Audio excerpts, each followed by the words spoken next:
ఇస్పెట్టాను ఎవరిని.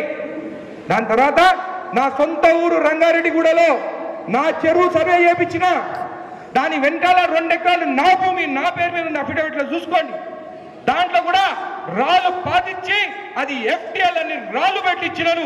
కావాలంటే రంగారెడ్డిగూడెం పోయి ఇరిగేషన్ డిపార్ట్మెంట్ వాళ్ళని అడగండి. అవునా కదా? నా 2 ఎకరాలు పోయింది చెరువురా, ఆయన కానీ పాతమని చెప్పిన. ఇది జడ్చల ప్రజలు గెలిపించిన ఎమ్మెల్యేగా మీకు రుణపడి ఉంటాను. తప్పు చేయను. నా సొంత తప్పు చేసిన ఆధారాలతో పెట్టండి.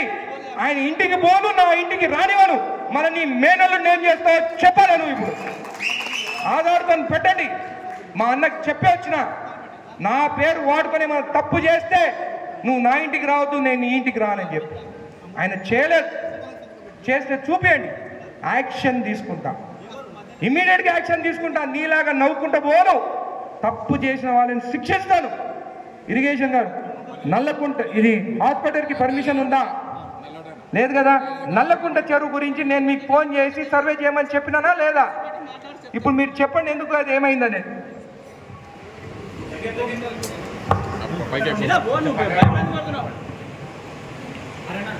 నా పేరు Krishnamohan, executive engineer, irrigation department. జనవరిలోనే మనకు ఈ నల్లకుంట భార్యపల్లి కబ్జాలు జరుగుతున్నాయని చెప్పి మనకు ఈ గ్రామస్తుల నుంచి కంప్లైంట్స్ వచ్చినాయి.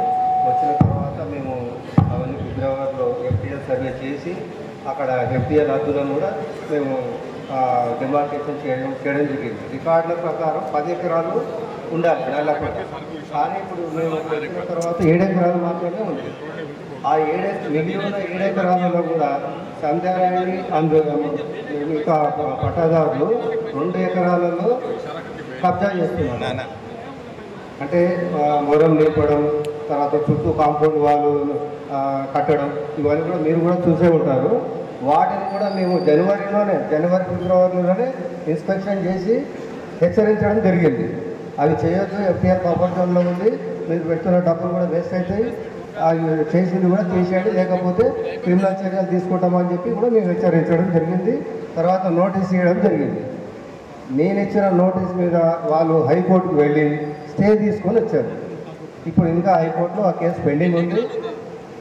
హైకోర్టు జడ్జిమెంట్ వచ్చిన తర్వాత దానిపైన ఎటువంటి చర్యలు తీసుకోవాలనో ప్రభుత్వం ఆదేశిస్తుంది. ఇప్పుడు హైకోర్టు స్టే ఇచ్చినట్టుగా స్టేటస్ కోంటున్నా కాపీ చూసినా ఇమ్మీడియట్గా హైకోర్టు నిర్ణయించే వరకు అక్కడ కాంపౌండ్ వాల్ కట్టదు. అవును సార్. ఇమ్మీడియట్గా మీరు పోలీస్ ప్రొటెక్షన్ తీసుకుంటారా, మున్సిపల్ కమిషనర్ పిలవండి, కోర్టు చెప్పేంత వరకు అక్కడ ఏం మాత్రము కన్స్ట్రక్షన్ జరగదు. ఆ యాక్షన్ తీసుకోండి ఇమ్మీడియట్గా. అలాగే చూసారా, ఇమ్మీడియట్గా ఉంటాయి. అదే పాత ఎమ్మెల్యే అంటే నవ్వి నేను చెప్తా, నేను చూస్తా అని చెప్పి కారెక్ట్ వెళ్ళిపోయేది. ఎవరు బీఆర్ ఆశ్రయాలకు వస్తున్నాడు?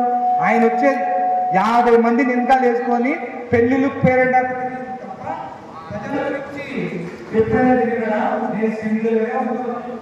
నాకేం 50 మంది చూపించుకోవాల్సిన అవసరం ఓకే. Thank you.